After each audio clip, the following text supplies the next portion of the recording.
이라. 아멘.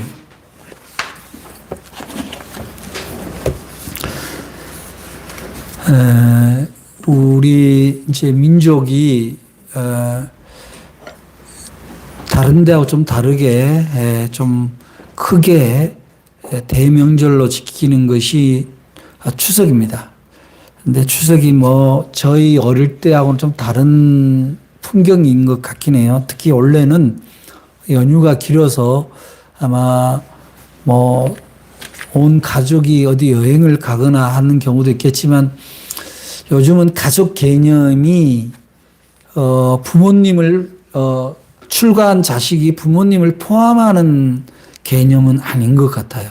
그래서 대부분 한둘의 자녀와 함께 여행을 가거나 그런 가정이 많을 텐데 아무쪼록 하나님이 우리 민족에게 이렇게 추석이라는 한가위라는 이 명절을 준 것은 그만큼 가족과의 만남을 소중하게 생각하라는 뜻으로 우리가 받아들이고 여행도 좋고 다 좋지만 서로 만남에 대해서 좀 더 깊이 생각하는 게 좋겠다 그런 생각을 합니다.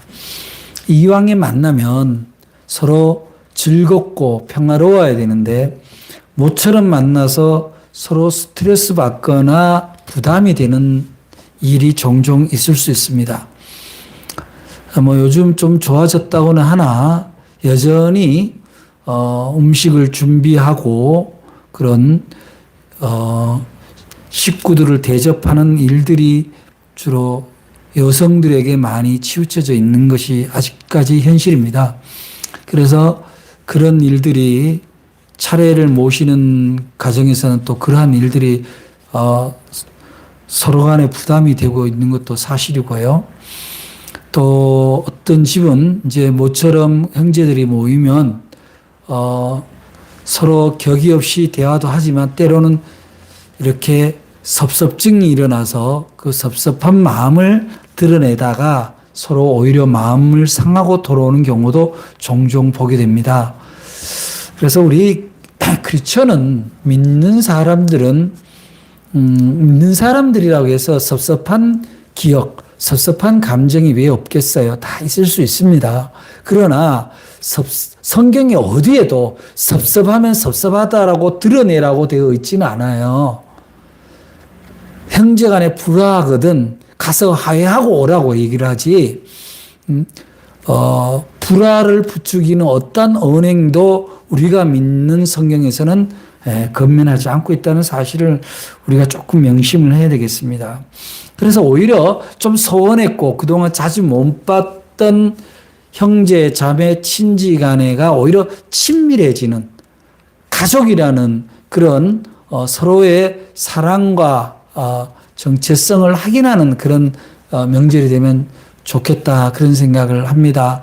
생각은 하지요. 우리가 생각은 하지만 그것을 어떻게 드러내고 어떻게 느낄 거냐가 중요한데 바로 오늘 우리는 말씀을 통해서 그렇게 우리 스스로가 다짐을 하고 명절을 맞이했으면 좋겠다 하여 오늘 말씀을 준비를 했습니다. 그래서 명절은 뭔가 내가 가족들의 사랑을 확인하러 간다 라기보다는 내가 사랑을 보여주러 간다. 개념을 바꿔야 됩니다. 내가 가족과 친지를 사랑하고 있다라는 걸, 형제 자매를 사랑하고 있다라는 것을 보여주러 가는 거지. 내가 내 형제 자매, 내 부모 형제 자매가 나를 얼마나 사랑하나를 확인하러 가는 건 아니다. 이게 오늘 여러분들이 좀 먼저 마음에 새기고 명절을 맞이하면 좋겠다 그런 생각을 합니다. 잠언 17절에서 이렇게 말합니다. 마른 빵 한 조각을 먹으며 화목하게 지내는 것이 진수성찬을 가득히 차린 집에서 다투며 사는 것보다 낫다 이렇게 얘기를 하고 있어요. 또한 그 앞에 15장 17절에는 또 뭐라고 말씀을 하냐면 서로 사랑하며 채소를 먹고 사는 것이 서로 미워하며 기름진 소고기를 먹고 사는 것보다 낫다. 우리가 믿는 성경이 한결되게 우리에게 사랑하는 게 어떠한 고급 양식보다도 소중하다라는 거죠. 기름진 양식보다가 사랑이 소중하다라는 것을 얘기를 하는데, 그런데 아까 읽어드린 그 17절, 잠언 17절 1절의 그 진수성찬이라는 원래 원어는 그 제육이라고 되어 있어요. 제육이 뭐예요, 여러분들? 고기로 양념을 만드는 거잖아요. 그래서 그 제사용 음식이기도 하잖아요. 우리 어릴 때 보면은 그 고기를 재서 그거를 익힌 다음에 이렇게 꼬지에 꽂아서 이렇게 올려놓는 걸 제육이라고 그러잖아요. 그런데 그거를 먹는데 차라리 그거를 못 먹더라도 화목하는 게 낫다 그런 얘기죠. 저희 가정이나 그런 우리 본가에서는 그런 걸 못 봤습니다만 가끔 뉴스를 보면은 조상들한테 혹은 부모님 차례를 지내고 나서 그렇게 형제간에 그 차례상이 있는 데서도 다툼이 있고 그런 얘기를 종종 들을 때가 있는데 넌센스죠. 어떻게 보면 뭐로 고향을 갑니까? 싸움하러 가는 것도 아니고 그렇죠? 여러분들은 그런 일 없겠습니다만은 그래서 모처럼 가족이 모여서 친지가 모여서 얼굴 붉히는 일을 하면 안 된다. 근데 얼굴 붉히는 일이 어떤 일이 벌어져요? 딱 두 가지입니다. 하나는 섭섭증을 나타내는 말. 내가 옛날에 이랬는데 왜 나한테 이렇게 했어? 엄마, 왜 나한테는 이렇게 해줬어? 다른 형제한테는 이렇게 하고? 형, 그때 나 서운했어. 오빠, 그때 나 섭섭했어. 이런 것들이죠. 섭섭한 마음이야 있을 수 있죠. 잘하다 보면. 이게 자칫하면 얼굴 붉히는 일이 될 수가 있어요. 이미 과거는 흘러갔고 돌이킬 수가 없는데 그걸 세상 꺼내서 얘기한들, 물론 그런 얘기했을 때 그 얘기를 듣는 당사자가, 그 형제가 그랬었냐, 그랬구나, 내가 정말 미안하다, 나 몰랐다, 그렇게 사과를 하고 진심으로 위로를 하고 그렇게 하면 괜찮아요. 근데 되게 기억을 잘 못해요. 기억을 잘 못하고 대답할 때는 어떻게 해요? 나 생각도 안 나는데, 야, 그런 거 갖고 여태 그렇게 생각하고 있으면 어떡하냐고 그렇게 얘기를 하죠. 근데 여러분들 혹시 그런 얘기 들으면, 그런 적이 없다 할지라도 그런 얘기 들으면, 그랬냐고, 정말 그렇게 속상했을 줄 몰랐다고, 미안하다, 그렇게 한마디 하면 돼요. 그럼 얼굴 붉혀질 일이 없어. 니만 서운했냐? 나도 서운했다. 그리고 이렇게 들어가면 이제 얼굴 붉혀지는 거죠. 그래서 그런 섭섭한 마음을 토로하는 것이 얼굴 붉혀질 일입니다. 그 다음에 부모님이 갖고 있는 자산이 얼마가 되든지 쓸데없이 그것에 대해서 이야기를 나누는 것이 얼굴 붉혀질 일이에요. 내 것은 없는 거예요. 부모님 것이 그게. 부모님이 얼마가 있다 하더라도 그거는 내 게 아니잖아요. 부모님의 일평생의 노고로 만든 거 부모님이 어떻게 하시든지 다 쓰고 돌아가시든지 누구를 주든지 간에 거기에 왜 자녀들이 왈가왈부하는지 이해가 안 됩니다. 그러니까 애당초 내 것이 아닌 것에다가 관심을 두고 이야기를 하니 서로 마음이 불편해지는 거죠. 그러지 말았으면 좋겠어요. 그 다음에 세 번째 주로 나타나는 게 뭐냐? 꼰대예요, 꼰대. 꼰대 소리. 제일 해서는 안 되는 질문이 뭐냐면, 너 취직했냐? 한 달에 얼마 받냐? 너는 왜 장가 안 가냐? 너는 왜 시집 안 가냐? 너는 차가 뭐냐? 너는 무슨 아파트에 사냐? 네 애들은 공부는 잘하냐? 너 공부 잘하냐? 제발 그런 거 묻지 마세요. 잘하면 어떻고 못하면 어떻고 잘 살면 어떡하고 못 살면 어떻게 해줄 건데.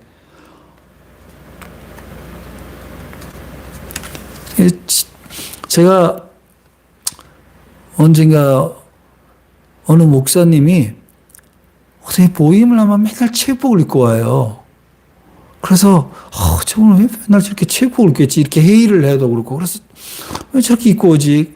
그래서 누가 한번 얘기를 해주면 좋겠다 그런 생각을 했는데 우리 집사람이 큰일 난다. 양복을 하나 사주면서 얘기하면 몰라도 절대로 얘기하지 마라.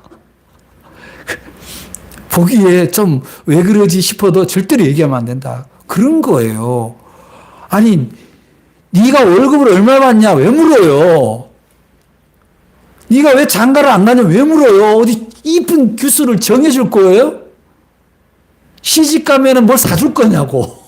근데 왜 그런 거를 얘기를 하냐고, 부담스럽게. 그러면 그 다음에 오기 싫은 거죠. 그래서 우리가 서로 얼굴을 붉히고 먹다가 체하는 얘기들은 가급적이면 하지 말고 오히려 격려하고 위로하고 그랬으면 좋겠어요. 그래야 되지.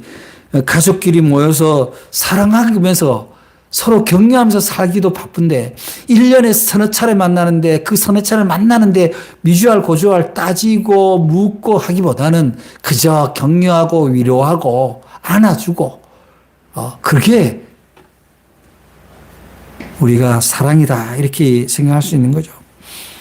우리 기독교는요 기본적으로 사랑의 종교라고 하잖아요.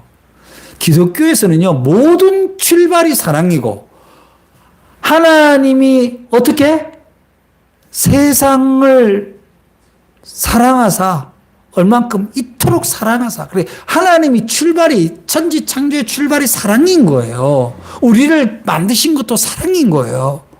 그 사랑에서 출발해서 그 가정의 사랑을 누리라고 살라고 사랑을 나누면서 살라고 우리가 예수 믿고 구원받았다고 그러고 하나님을 아버지라고 부르는 거예요. 그게 천국의 삶, 하늘의 삶입니다.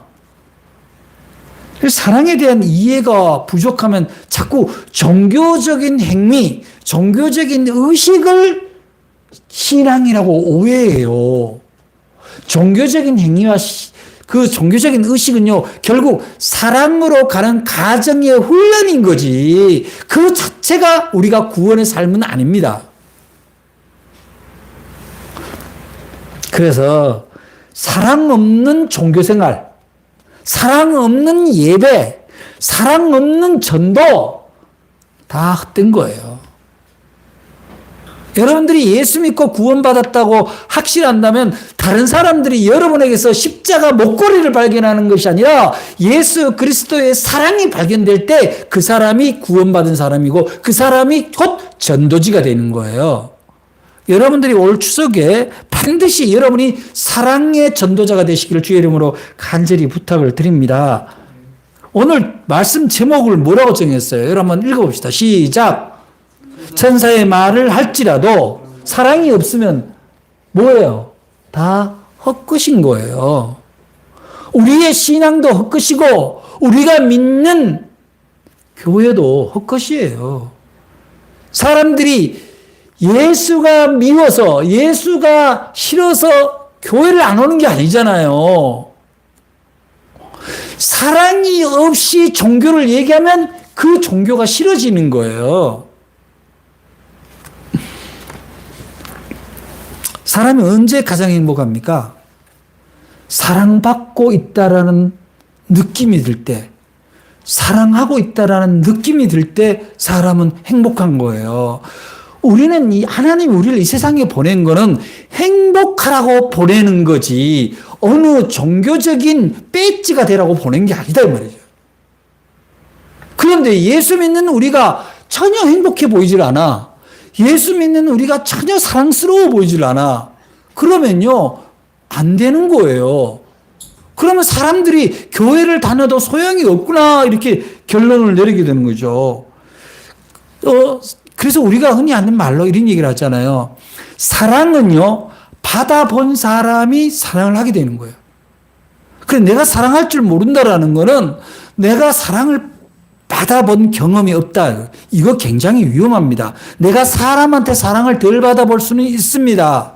그런데 우리가 예수 믿고 우리가 구원받았다라고 얘기를 할 때 내가 사랑받을 자격이 없음에도 불구하고 예수님이 나를 사랑하기 위해서 십자가를 지셨다는 그 은혜가 아직도 없다면 나는 사랑의 존재가 아직 안 된 거예요. 말로만 예수님이지 실제로 예수님을 전적으로 품지를 못한 거죠. 그렇잖아요. 그래서 우리는 사랑받을 때 내가 행복함을 느끼는 것처럼 누군가를 사랑하는 일을 할 때도 행복을 느껴야 되는 거예요. 그게 하나님 나라의 삶입니다. 여러분, 이번 명절에 가서 제발 복잡하게 생각할 거 없어요. 그냥 내가 사랑받고 싶은 대로 사랑하면 되는 거예요. 그 다음에 왜 저 사람은 나를 하러 오지 않지 기다려요. 서로가 사랑이 내가 줬다고 해서 금방 돌아오는 게 사랑은 아니에요. 그 사람도 해석하고 준비할 시간은 필요한 거예요. 그런데 우리가 사랑을 해야 되는데 사랑을 하기가 참 어려워요. 왜 그렇습니까? 사랑이 어디서 출발하는지를 모르기 때문에 그래요. 여러분, 사랑은 어디서 출발할까요? 사랑은요, 정말 목마를 때 물을 주는 게 사랑이잖아요. 정말 줄이고 있을 때 밥을 주는 게 사랑이잖아요.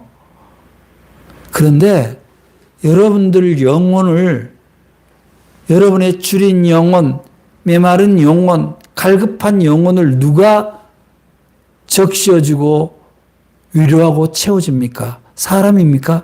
그렇지 않아요. 여러분이 지치고 힘들 때 주님의 이름을 부를 때 느끼는 그 안도감, 그 평안함, 그 위로가 사랑인 거예요.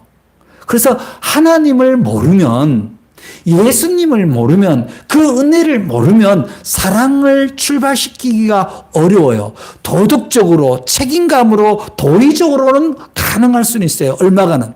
그러나 지속 가능하지를 않습니다. 왜 그래요?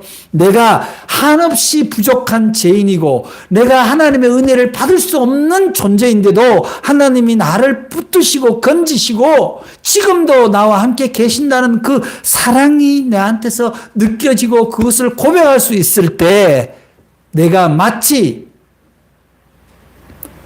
10,000달란트의 10,000달란트의 빚진 자처럼 사랑을 베풀면서 살아갈 수밖에 없다, 이런 얘기죠. 여러분이 사랑하기를 원하신다면 여러분이 먼저 은혜를 받은 것을 기억해내시기 바랍니다. 그 은혜를 고백할 수 있기를 바랍니다. 그때 사랑이 출발되는 거예요.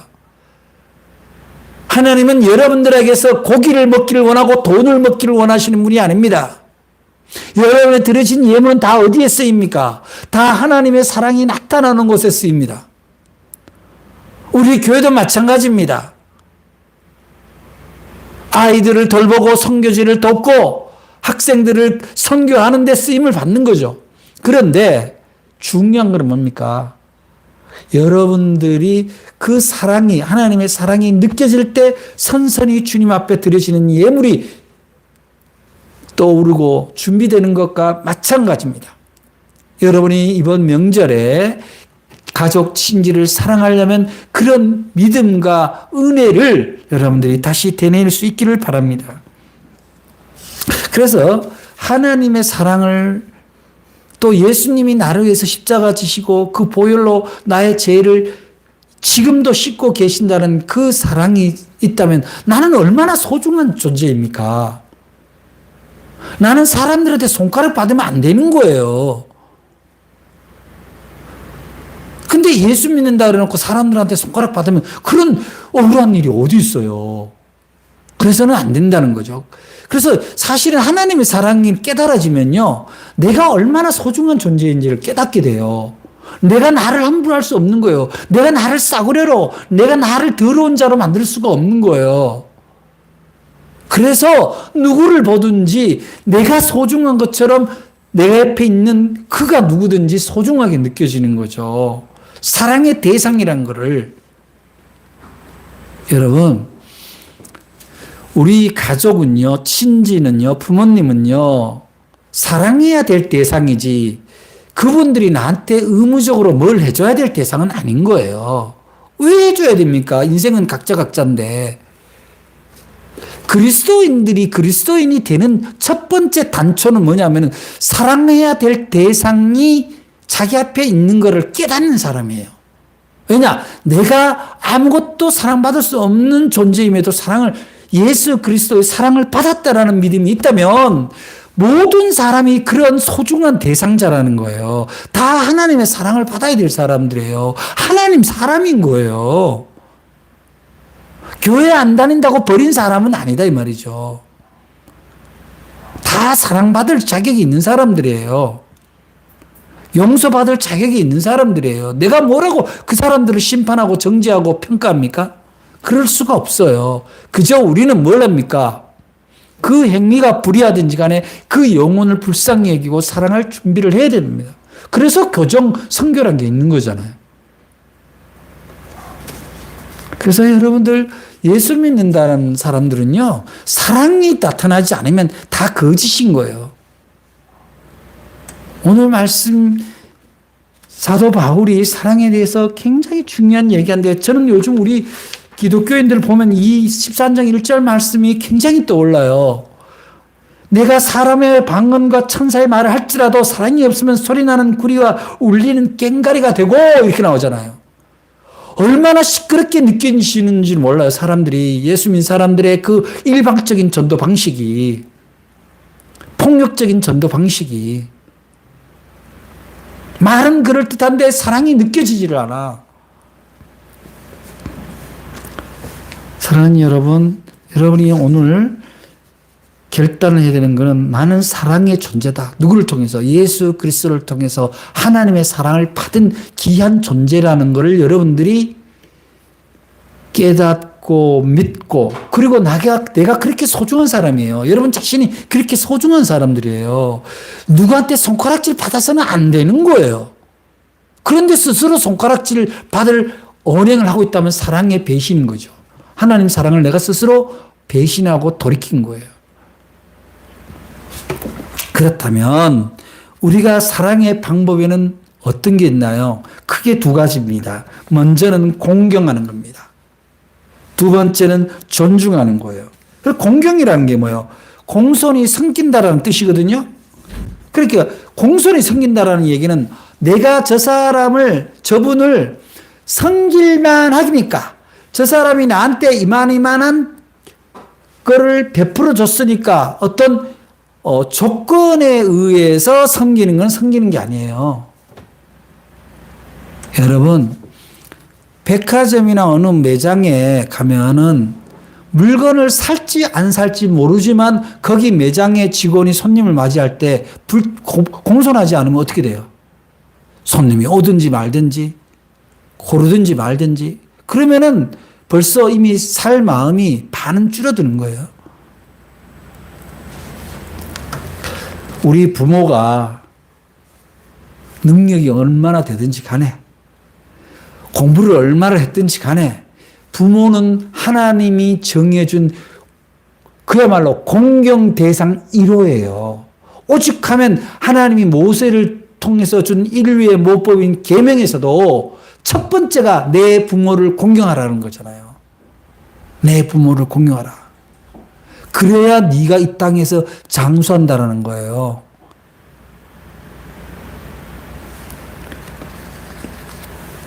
공경이라는 거는요, 저분이 나한테 잘해줬기 때문에 나도 공경해야 돼.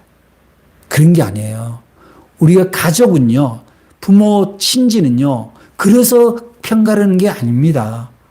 물론 일부 서운한 것이 있을 수 있지만 기본적으로 우리는 하나님의 명령을 따라야 되잖아요. 하나님은 내 부모를 공경하라 그럴 때 니한테 잘해준 부모를 공경하라고 돼 있지 않아요. 니한테 뭔가를 많이 물려준 부모를 공경하라고 돼 있지 않아요. 그냥 네 부모를 공경하라는 거예요.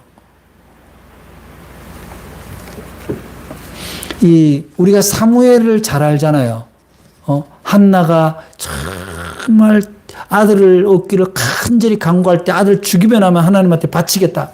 그래서 사무엘이 태어나고 한나가 정말 하나님한테 바치자. 엘리 제사장한테 보내서 거기서 훈련을 받고 그 집에 제사장이 집안에서 사원처럼 활동을 하잖아요. 근데 이 엘리의 집안이 어떻게 망해요? 그 자식이 개판이 5분 전이 된 거 아니에요. 그래서 망할 때, 근데 이 어느 날 사무엘이 있는데 사무엘아 사무엘아 불러요. 그래서 이 사무엘이 늘 엘리 제사장을 극진히 공손하게 공경하고 모시기 때문에 섬기기 때문에 제사장이 부른 줄 알고 팍 가서 막 아우 저를 부르셨습니다. 제가 여기 있나이다 말씀하소서 이렇게 얘기를 하니까 그 엘리가 내가 너를 부르지 않았는데 또 있으니까 또 사무엘아 사무엘아 불러 또 갔어. 근데 엘리가 얘기하는 거죠. 하나님이 너를 부르시는구나. 그리고 하나님이 사무엘에게 얘기를 해요. 이 집안이 망하니 엘리의 제사장 집안이 망하는데 앞으로 그것을 예비해라. 그런데 그러면 이 집은 망하는구나. 이제 내가 앞으로 이 집에서 제사장과 사사가 되겠구나. 그런 생각을 할 수 있는데 그 이후에도 그 집안의 아들이 엉망진창이고 집안이 무너져 가는데도 사무엘이 어떻게 하냐. 그 엘리 제사장한테 최선을 다해서 공손하게 섬깁니다. 누가 생각나요? 자기를 죽이려 한 다윗이 생각나죠. 사울이 자기를 죽이려 할 때 다윗이 끝까지 사울을 공손하게 대했던 그런 마음. 그게 공경이에요. 나한테 잘하기 때문에 내 부모가 나한테 해준 게 뭐 있노? 아버지가 나한테 물려준 게 뭐 있노? 이렇게 해가지고는 안 된다는 거죠. 오늘날 많은 사람들이요, 우리 사회가 뭔가, 기강이 무너졌다. 참 위험하다. 이렇게 얘기를 하는데요. 그게 이제 말하자면 어른으로 대하지 않는 공경의 문화가 사라졌기 때문에 그렇거든요. 공경의 문화가 사라졌다라는 것은 말하자면은 마땅히 존중하고 마땅히 섬겨야 되는 그 대상이 사라진 거예요. 어떤 걸로 인해서 내 중심으로 바뀌면서 저 사람이 나한테 어떤 이익을 줄 것인가? 내가 이거를 안 하는데 저 사람이 나한테 뭔가 문제를 걸 수 있는 존재인가? 그런 거를 따져요. 그러니까 그게 공경이 사라지는 사회가 되니까 어떻게 해야 돼요? 학생이 선생한테 대들고 폭력이 일어나는 거죠. 학생과 사제 간의 문제가 부모가 개입을 해서 결국은 교권도 무너지고 학생 인권도 무너지는 그런 사회가 된 거예요. 우리가 서로 공경한다라는 것은 조건에 따라서 대접하는 게 아니에요.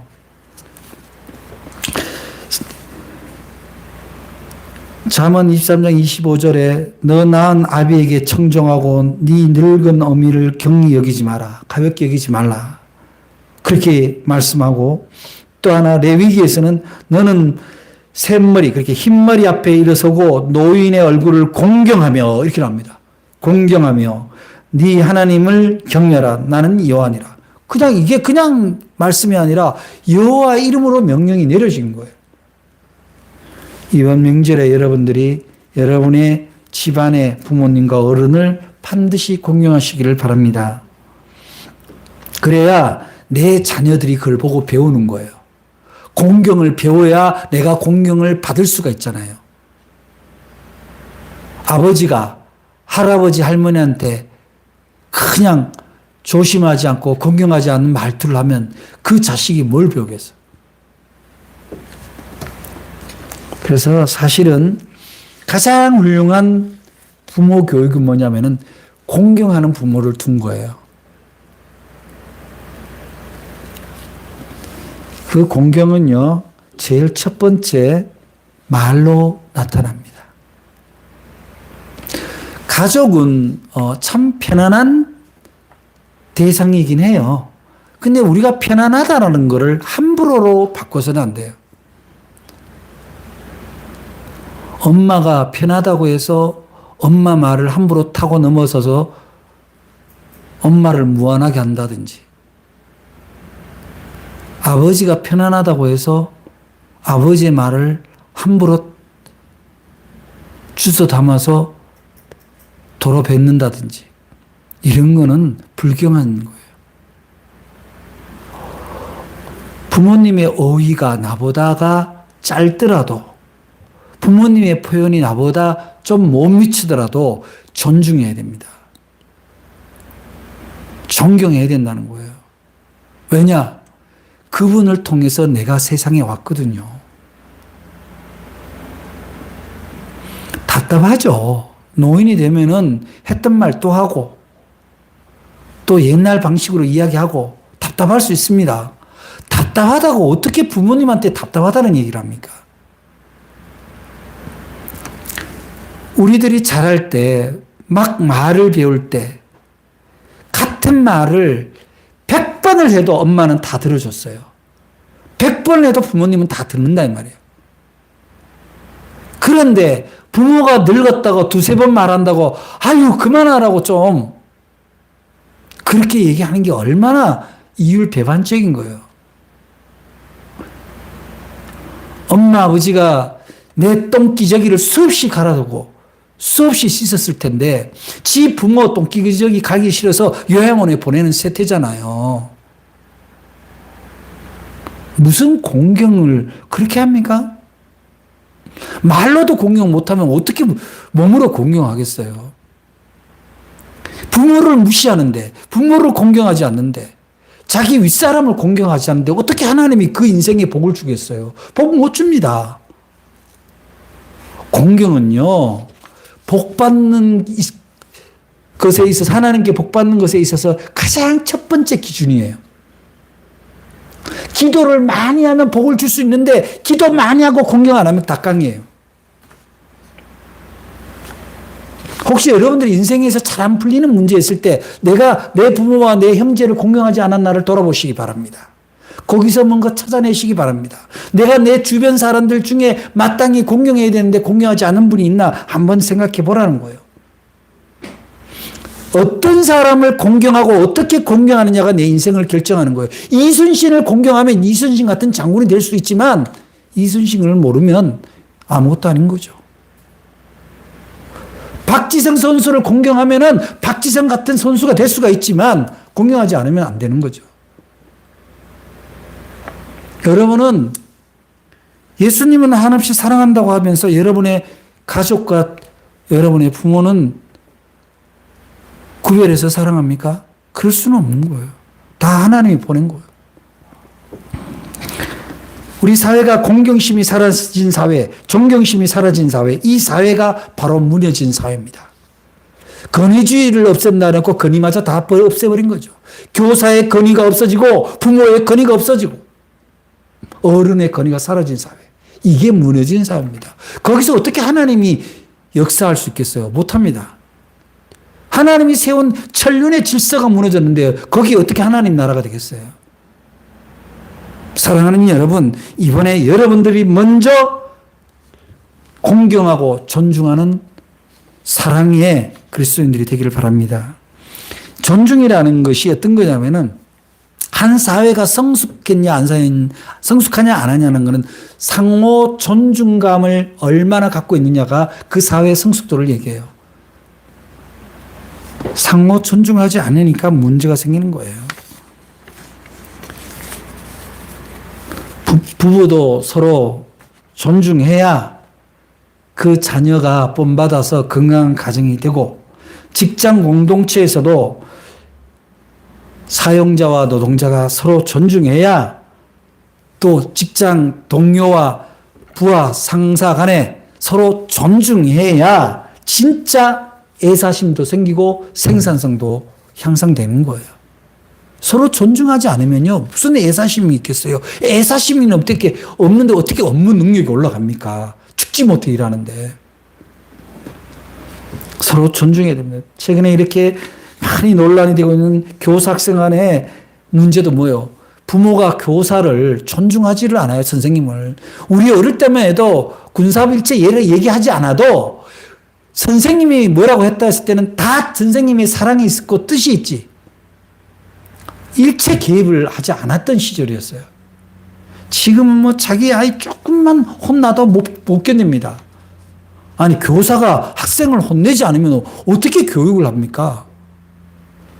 부모가 교사를, 선생님을 공경하지 않는데, 존중하지 않는데 어떻게 자녀가 그걸 배우겠어요?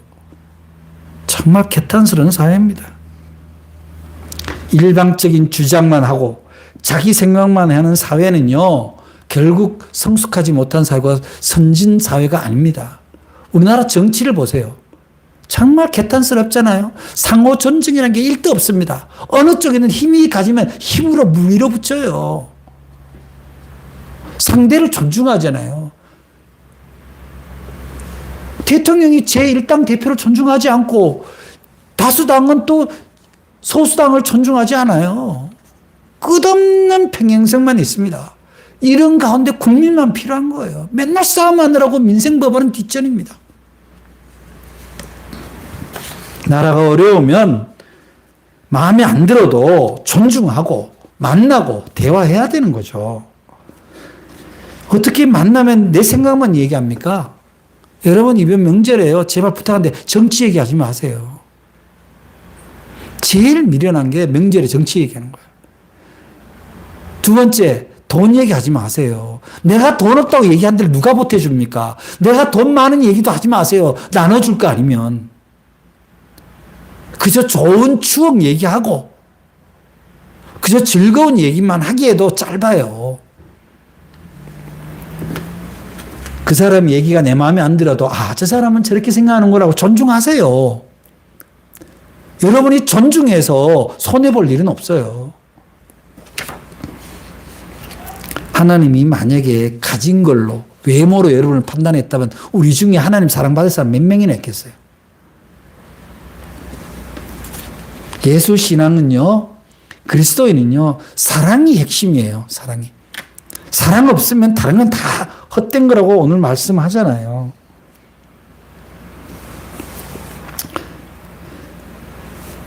우리가 예수님이 우리한테 말씀하신 게 참으로 진리라는 게 뭐냐면은 네가 대접받고자 하는 대로 네가 남을 대접해라는 거 아니에요. 이번 명절에 여러분들 실천하시기 바랍니다. 빈손으로 가지 말고요. 차가 더 좋으니 뭐라도 사들고, 차가 더 좋으니 1년에 한두 번 만나잖아요. 그저 어린 조카 있으면 용돈도 주고 그렇게 하세요. 하나님은 우리가 행복하게 하기 위해서 이 거룩한 명령을 내리신 거예요. 하나님을 사랑해라. 그러면 너도 사랑하는 걸 알게 될 거야. 그 사랑이 바로 공경과 존중이라는 거예요. 이번 추석에 하나님을 사랑한다면 서로 사랑하고 존중하십시다. 따뜻한 사랑의 말, 공경의 말, 존중의 말 한마디가 여러분의 명절을 더욱 평안하고 즐겁게 해줄 겁니다. 믿음, 소망, 사랑 중에 그 중에 사랑이 제일이라는 말씀에 반드시 순종하시기 바랍니다. 그래서 즐겁고 평안한 명절이 되어야지 부담만 껴안고 다음에 내려갈 때 서먹서먹한 명절이 돼서는 하나님이 기뻐하지 않는다는 거예요. 그랬을 때 야, 쟤네들은 예수 믿으니까 다르구나. 그런 감동이 전달되어서 복음을 전하는 통로가 될 겁니다. 여러분, 우리는 하나님이 보내신 천사입니다. 우리가 어떤 말을 하더라도 사랑이 없으면 다 가짜입니다.